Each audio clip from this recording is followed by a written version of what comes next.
Past the hills and rivers wide, where wildflowers freely bloom. In this land with skies so open, where can our children play?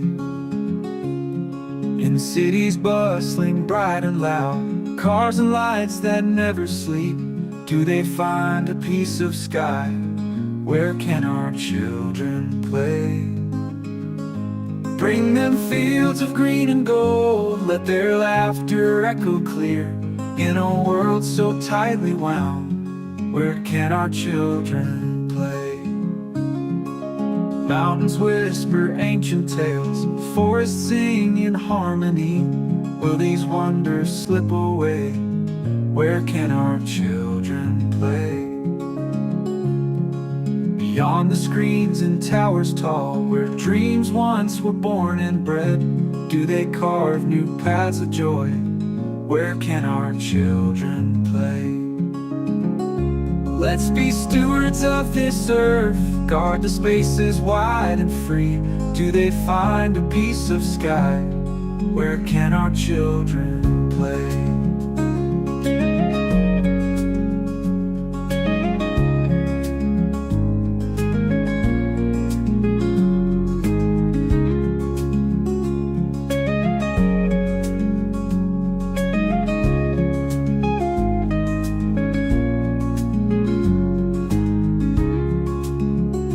Bring them fields of green and gold, let their laughter echo clear. In a world so tightly wound, where can our children play? Bring them fields of green and gold, let their laughter echo clear. In a world so tightly wound, where can our children play?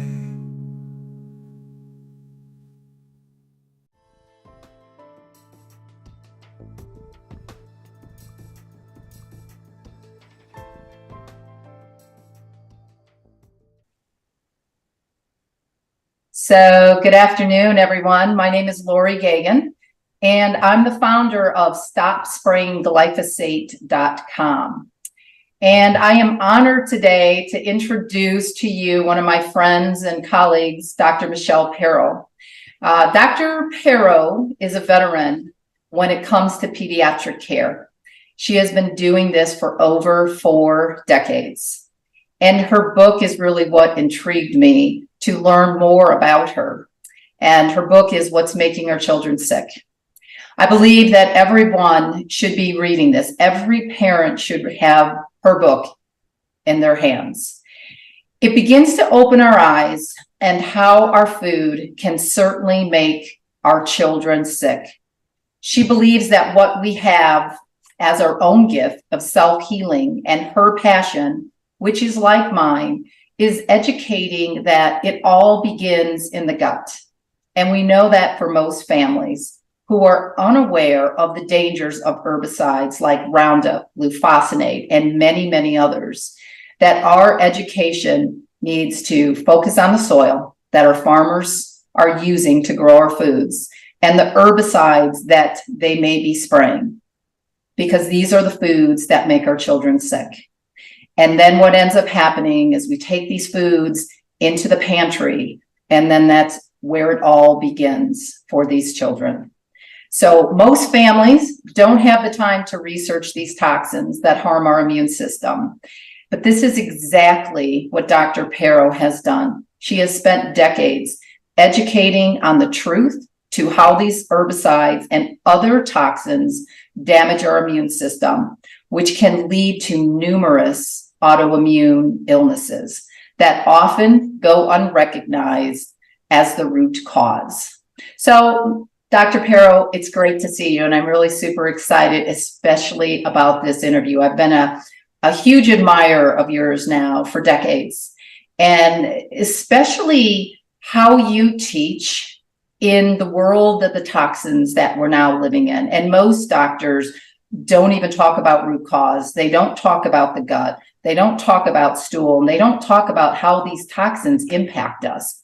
So let me ask you a question. I'm hoping that you'll give our listeners a little bit of background on yourself and when you got started as a pediatrician?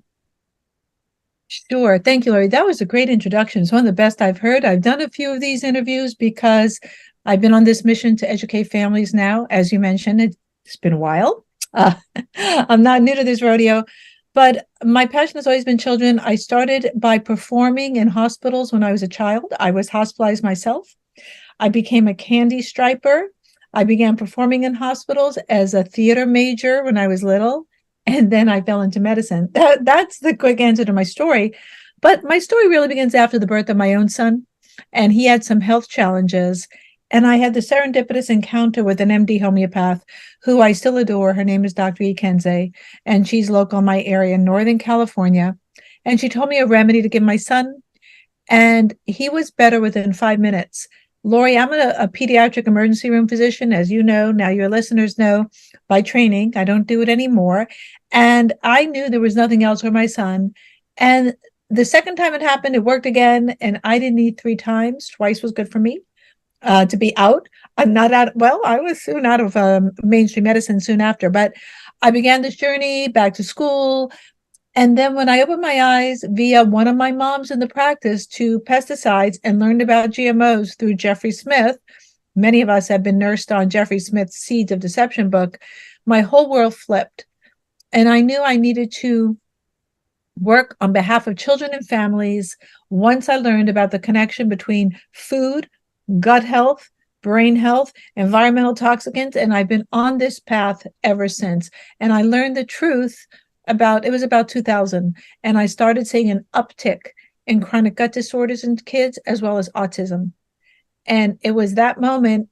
And then again, serendipity knocked at my door, learned all about GMOs and spraying and pesticides because I didn't know much before 2000. Well, that's 23 years ago. Didn't know much. I knew, but I know a bit more now. And here I am trying to educate families how to stop the chronic poisoning of our children, mine and yours as well, Lori. Wow, that's an amazing story. So thank you for that. So, Dr. Perro, what was your reason for writing the book, What's Making Our Children Sick? You know, I had a very specific motivation. So as I transitioned from this pediatric emergency medicine, acute care, into chronic complex disorders for children, and I was caring for kids with autistic spectrum disorder and autism and pandas and other autoimmune conditions from IBD to all these different things that I hope people don't know what they are. And if they do, it's like, oh no, I'm sorry, you know what this is. So one of these visits can take an hour and a half. And as you know, in traditional medicine, you're not allotted that much time. And there was only so many people I could see in a day. And within a very short amount of time, I was booked out and books hollowed out for a year. You couldn't get even to see me for a year. And I thought, oh no, I can change lives one at a time. But what about the bigger picture? What about people I can't reach? What about people who don't means, access, finances, etc.? And I, as a human, could not live with that. So I had a new neighbor in my neighborhood, literally next door to me, just move in. We're taking a hike together. What do you do? What do you do? What do you do? What do you do? Turns out she was a medical anthropologist from UCSF and wrote many books. And I said, gosh, her name is Vincent Adams, and she co-authored the book with me. I said, wow, Vincent, I have this book on my laptop on my patients, and I've been meaning to get it out. And I said, do you want to collaborate? And we decided to collaborate, and we wrote the book together. And it was, again, serendipity, intentional setting. I don't know, Lori, the good universe helped me out.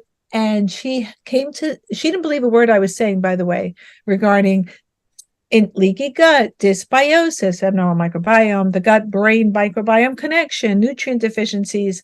Didn't believe a word. She came in and sat with me on my patients.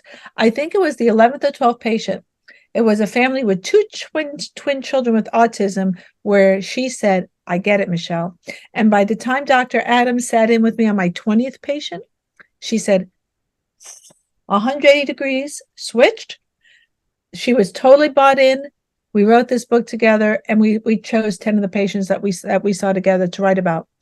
And I'm working on the second book now because that book was to expose, what's happening to our kids, what's making them sick, the role of this industrial food, like I could say poop, that we're feeding our children. And the second book is making our children well.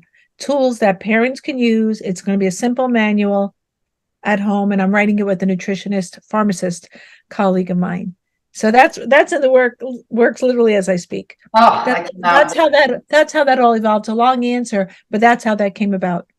Okay, well, I can't wait to get my hands on that book.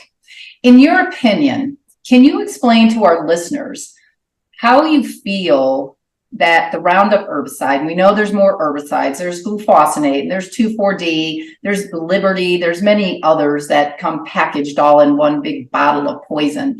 But can you explain how you feel that these awful, deadly herbicides harm our children's gut-brain axis? Yeah, I'm going to give you the short, down and dirty answer. How it's all, and there's a good scientific data as well as clinical data to back this up. So the things that listeners need to know about glyphosate are severalfold. One, it's an antibiotic. So data for sure, it was patented as an antibiotic in 2010. Plenty of research out of Germany in 2013 and 2015 that showed that it killed off the beneficial microbes and promoted the growth of pathogens such as salmonella and some clostridia, killed off the lactobacilli and bifido. So it kills off these microbes. You need these microbes not only to coordinate and orchestrate your immune function, but these microbes also make neurotransmitters. And those are the chemicals that run your brain. 80% of the calming neurotransmitter, and Lori, I know you know a lot about this through your own work, is made by your gut microbes.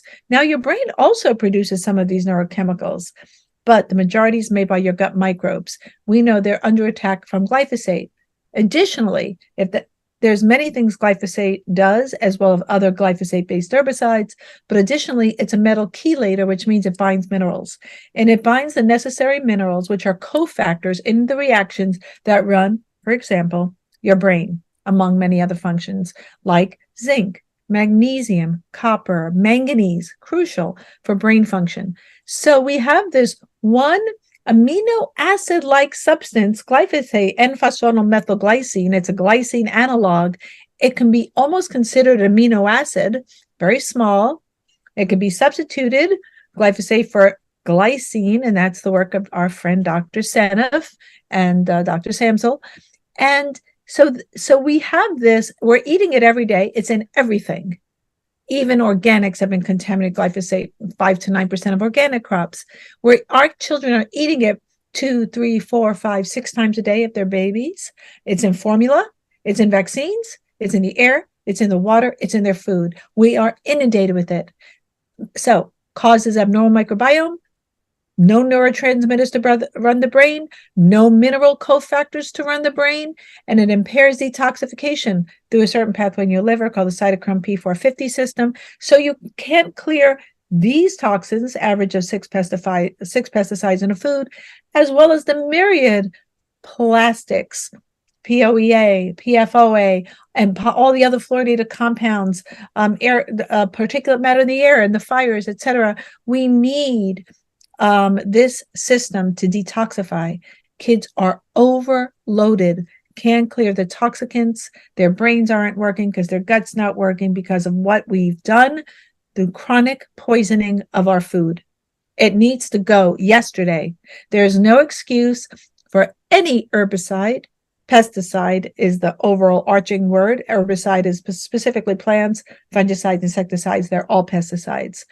We need to ban pesticides for the sake of our children as well as wildlife. Agreed on that. So, Dr. Perro, I wanted to bring up an important amino acid, and one that our dear friend, Dr. Don Huber, often talks about. Dr. Huber is one of the most well-known scientists in the world who educates and researches on the dangers of Roundup and what this deadly herbicide does in the body and how it harms our soil. This herbicide depletes the nutrients found in healthy soil, Tryptophan is one of the most important amino acids that our body does not make.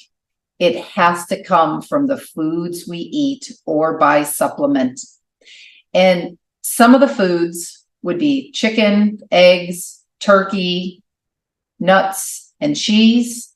But when the soil equals dirt, meaning it's missing nutrients and what used to be healthy soil, due to the farmers who spray these harmful herbicides, these nutrients are killed off in the soil. Root cause of emotional issues are often missing key amino acids that are found in the body and the brain that come from food. When the nutrients don't exist in the soil, they barely exist in the body unless someone is supplementing them. And most people aren't even aware of what tryptophan is, so knowing that they would need to supplement would be an unknown to them. Tryptophan converts to 5-HTP, which then converts to serotonin. And as you well know, Dr. Perro, serotonin deficiencies can lead to emotional issues as well as gut issues, hence the gut-brain axis. And we know that serotonin deficiencies are on the rise. And when adults and children end up in the wrong hands of the wrong doctor, they often leave their doctor's office with a big pharma prescription that rarely works and comes with many side effects. So education is the key for these families as they start moving over to an organic lifestyle. And I have to tell you, the cost of disease is way more money than the cost of eating organic off of the Dirty Dozen. But why do you think, and this is the thing that is just baffling to me, why do you think that conventional medicine doctors, and there are plenty of really good ones, but for the average conventional medicine doctor, that clients and patients that I talk to, they don't even talk about root cause. They never even get to the gut. I'm seeing more and more of these kids, and this is where the Dr. Raymond side of my brain coaching comes in, that they take these kids, and obviously there's some gut disruptions. It's leading to these anxious thoughts and these sad thoughts and these social phobia thoughts. But why do you think that there is not enough doctors talking about root cause beginning in the gut? So this is why I think it is, and this is my opinion, certainly, because I've been through medical school. I'm a classically trained physician. Now, granted, that was, 40 some odd years ago, but from what I can see, having worked with medical students, which I have, and still seeing the curricula of medical schools, not much has changed in terms of that. They are not taught root cause medicine. They are taught symptom-based medicine. So they are programmed. And when I mean programmed to think of a certain way, that if there is a symptom, that the way you treat it is with a pharmaceutical agent and you block the symptom. And they're given a year of pharmacology. I was part of that club, a year of pharmacology. I received 2 hours of nutrition. And that was basically, should have been zero. I learned nothing. But additionally, not only is there's no understanding of root cause medicine, and we know that Rockefeller and his brother-in-law, whoever he was, Flexner, drove it out in 1910 with the Flexner Report. Homeopathy, natural medicine, herbal medicine was how Americans practiced medicine until 1910, when Rockefeller brought in his, war product leftover pharmaceuticals from industry, and we've been using them ever since. So that's the model. But there's also an arrogance that's taught as if that other medicine should be shunned. It's juju medicine. It's invalid. There's no validity to it. And they're not exposed, to, even though some medicines are more acceptable, like acupuncture, for example, here in Northern California, Kaiser, a big nonprofit, in theory, nonprofit medical center does offer acupuncture, but it's downplayed, poo-pooed, disregarded, and treat it as like, the stepchild, the Cinderella story. It's awful. So if you said, hey, what about let's use some elderberry for that immune function? They're like, yeah, right. As if that's going to do anything.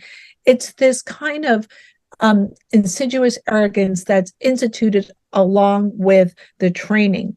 When you get out of medical school and you start your residency, because everything is so scripted now, because of insurance companies and this tight control on physicians, you have to play in the sandbox. And if you wanted to write a patient for some vitamin D or vitamin D level, insurance companies don't even cover it. And they say, oh, you get a lot of pushback from nurses, from other people, from your staff, your attending physician. You're not, even as a young buck doc, if you wanted to veer out of the system, you're quickly clamped down. Because the average medical student owes about $333,000 when they come out of training, they then have to go into these jobs to make money where they're on the loop of seeing 30, 40, 50 people a day, almost impossible to know what you're doing.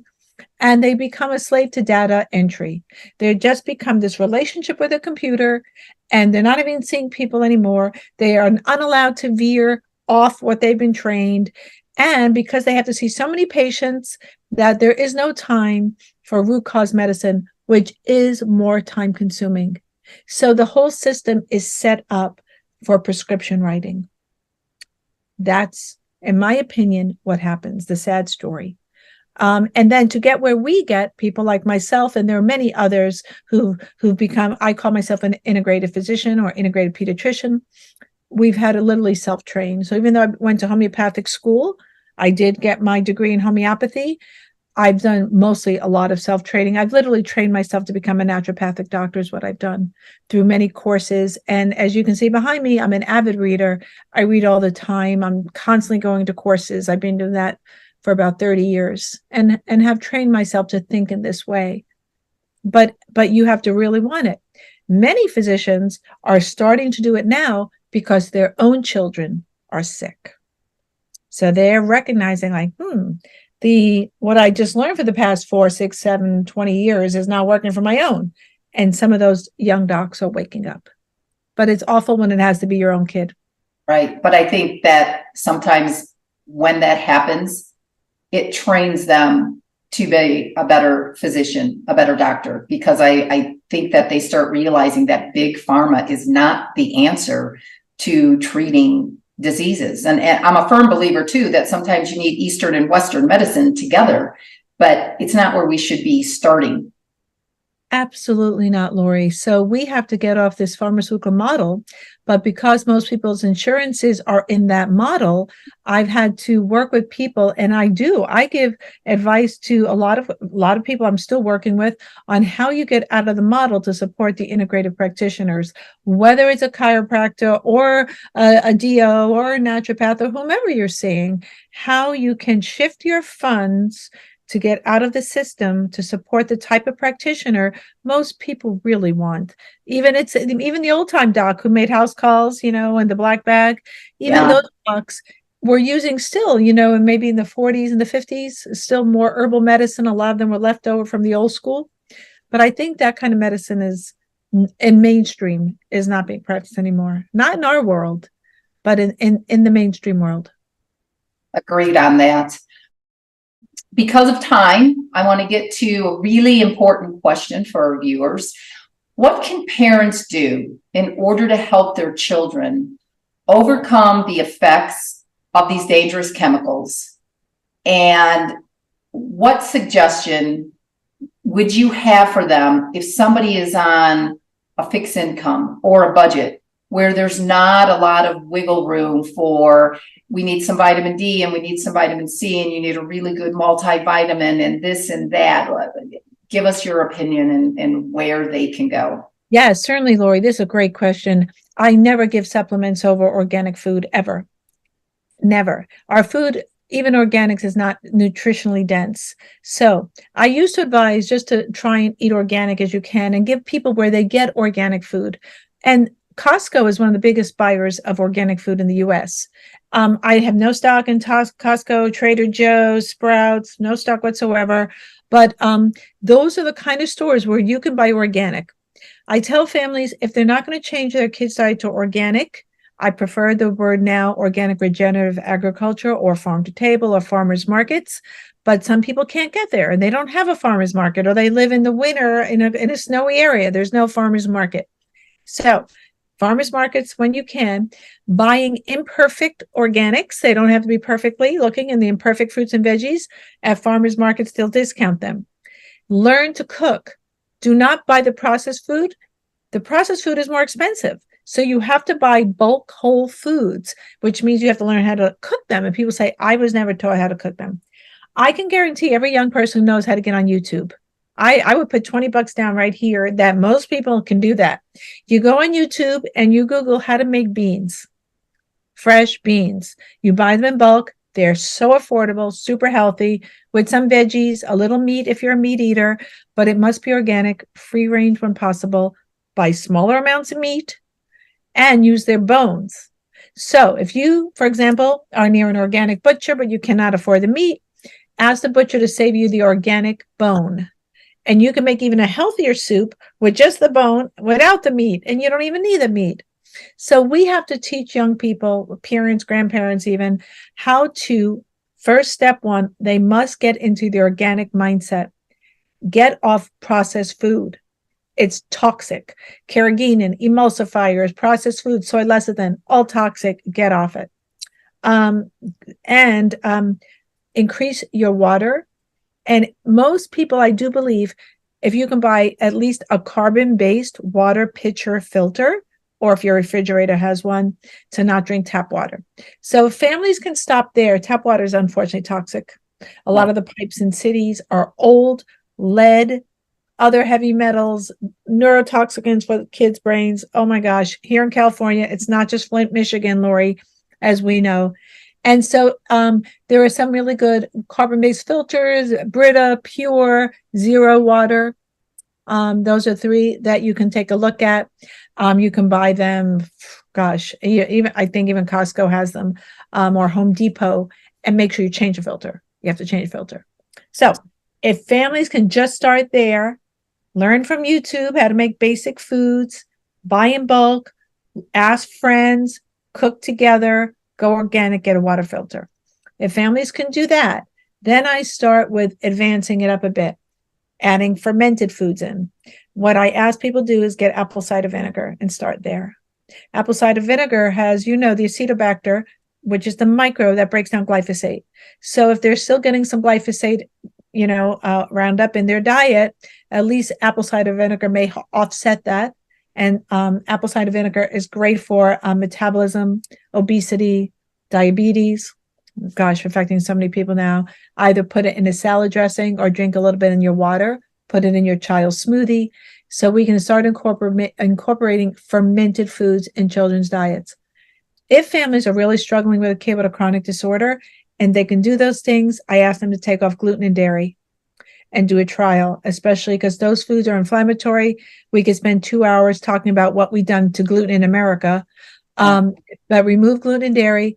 And if your kid has any brain disorder, neurosensory, ADHD, autistic spectrum disorder, etc., get them off those foods with the other changes, and maybe we can avoid the supplement green pharmacy wheel, which can be challenging, and trying to find people like me. And then, of course, my favorite go-tos other than nutrition are homeopathy.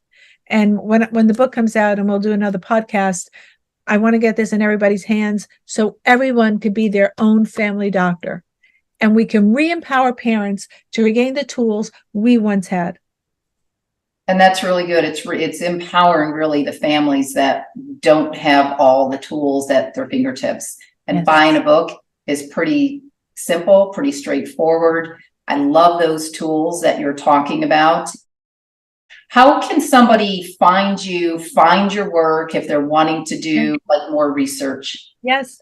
So drmichelleperro.com, MICHELLE, Perro, PERRO.com is my website. And that's going to be incorporated soon into our nonprofit, which I'm very proud of, which is gmoscience.org. We're going strong for almost 10 years, and everything is going to be on this website.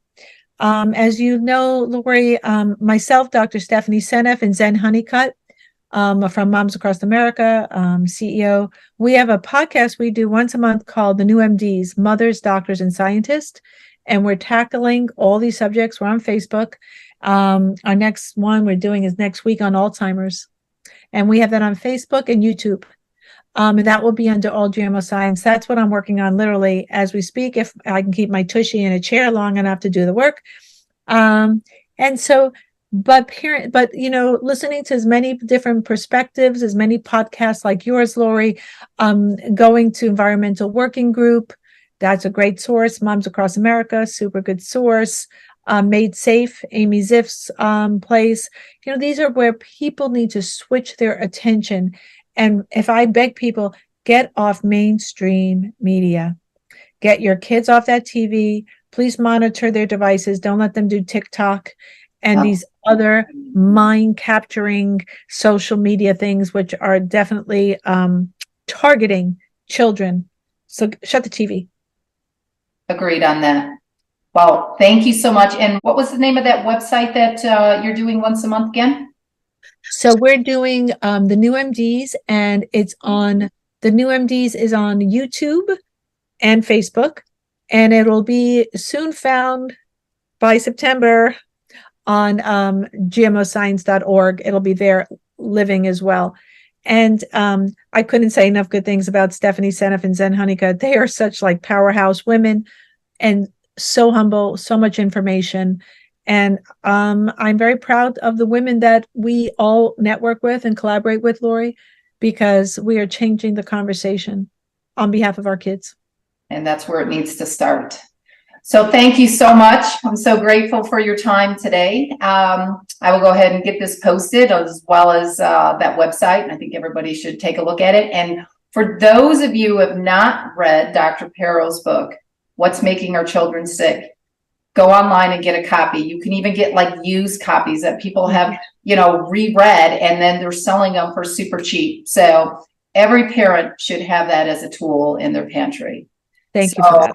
Dr. Perro, thank you so much, and we will chat later. Thanks, Lori. Bye.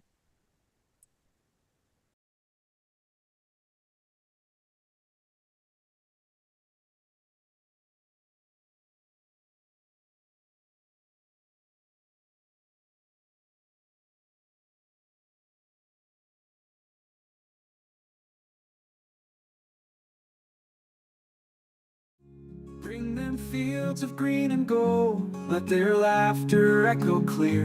In a world so tightly wound, where can our children play? Bring them fields of green and gold, let their laughter echo clear. In a world so tightly wound, where can our children